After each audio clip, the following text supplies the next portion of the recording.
फरवरी को हमारा इलेक्शन चोरी हुआ, जो हमारी रिज़र्व सीट्स थी वो उसी का ही तसलसल है।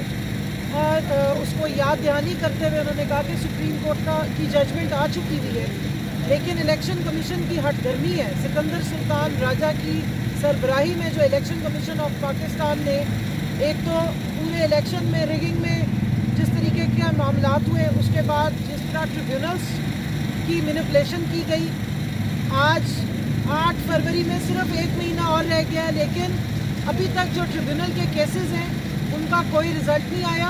और रिज़र्व सीट के केस जो सुप्रीम कोर्ट का डिटेल जजमेंट जिस पे आ चुकी है, कम से कम 3 दफ़ा जिस पे पूरे बेंच ने फैसला सुना दिया था, उसके ऊपर इम्प्लीमेंटेशन ना करके इलेक्शन कमीशन ऑफ पाकिस्तान और उनके जो इलेक्शन कमिश्नर हैं उन्होंने पाकिस्तान की आइन को तोड़ा है।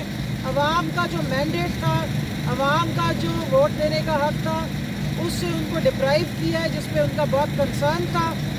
और यकीनन ये भी मैं आपको बताती चलूँ कि इंशाल्लाह ये जो स्टोलन मैंडेट है, इस पे पाकिस्तान तहरीक-ए-इंसाफ भी नहीं सोई, ना इसको भूली है। और खान साहब की ये दिल के बहुत करीब है कि अवाम ने 8 फरवरी को निकल के जिस तरीके से वोट डाला था, उस सूरत हाल में जब काजी फाइज ईसा जैसी जुडिशरी में मौजूद काली भेड़, जैसे फैसल चौधरी साहब ने बताया, 13 जनवरी को हमारा बल्ला छीन के नाइंसाफ़ी की एक जो तारीख है वो रकम की थी, उसके बावजूद 8 फरवरी को मुख्तलिफ निशानों पर इलेक्शन लड़ने के बावजूद अवाम ने निकल के वोट डाला। पाकिस्तान तहरीक-ए-इंसाफ के जो जितने भी उम्मीदवार थे उनको मैंडेट दिया, लेकिन उस मैंडेट को 9 फरवरी को फॉर्म 47 के ज़रिए चुरा लिया गया।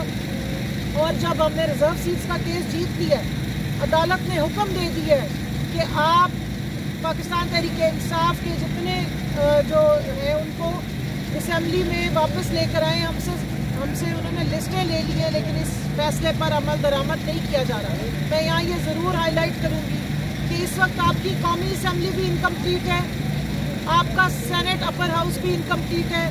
जितनी लेजिस्लेशन की जा रही है, बशमूल जो एक इलीगल 26वीं आईनी तरमीम की गई, बग़ैर ख़वातीन की नुमाइंदगी के, बग़ैर हमारी जो माइनॉरिटीज़ की नुमाइंदगी के, वो नेशनल असम्बली से झूठे तरीके से करवाई गई। सेनेट में हमारी केपी से कोई नुमाइंदगी नहीं है, इनकम्प्लीट सेनेट जानबूझ के रखा गया है। और फिर ये कहते हैं कि जी ऐवान ने ये पास कर दिया और ऐवान ने वो पास कर दिया। तो ये बिल जो पास किए जा रहे हैं, ये असम्बलियों के इनकम्प्लीट होने के नामुकम्मल हैं। असम्बलियाँ दोनों हाउसेस इनकम्प्लीट हैं। नीचे आपकी तमाम सूबाई जो असम्बली है वो भी नामुकम्मल है और उसको इस तरीके से चलाया जा रहा है। मैं यहाँ पे याद दहानी कराती चलूँ, आप मीडिया ने भी और हमारे बाकी सब ने इस चीज़ को कवर किया था।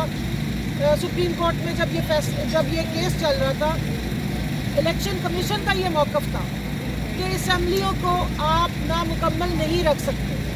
असम्बली बग़ैर जो ख़वातीन की रिज़र्व सीट्स हैं और माइनॉरिटीज़ की रिज़र्व सीट्स के बग़ैर वो मुकम्मल नहीं है। इसलिए उन्होंने जो पताशों की तरह बांट दी थी दूसरी पार्टियों में हमारी सीटें, तो वो इसलिए हमने बांटी थी। लेकिन जब सुप्रीम कोर्ट का फैसला हमारे हक़ में आ गया, 3 महीने के बाद दोबारा वो फैसला आ गया, तो उसकी इम्प्लीमेंटेशन नहीं हुई। मैं यहाँ ये रिकॉर्ड पर बात लाना चाहती हूँ कि हमने कंटेम्प्ट की पटिशन भी, एप्लीकेशन भी सुप्रीम कोर्ट में डाली हुई है, क्योंकि इलेक्शन कमीशन ऑफ पाकिस्तान ने अभी तक इसको इम्प्लीमेंट नहीं किया। मैं चीफ जस्टिस ऑफ पाकिस्तान को रिक्वेस्ट करती हूँ कि बराए मेहरबानी सुप्रीम कोर्ट की इस बेतौकीरी पे और इलेक्शन कमीशन ऑफ पाकिस्तान की इस हट धर्मी पे आप नोटिस लीजिए और इस फैसले की इम्प्लीमेंटेशन करा के सुप्रीम कोर्ट का जो वकार है उसको वापस बहाल किया जाए। अच्छा, इसके साथ 2 बड़ी इंपॉर्टेंट जो अपडेट्स मैं देना चाह रहा हूँ। एक की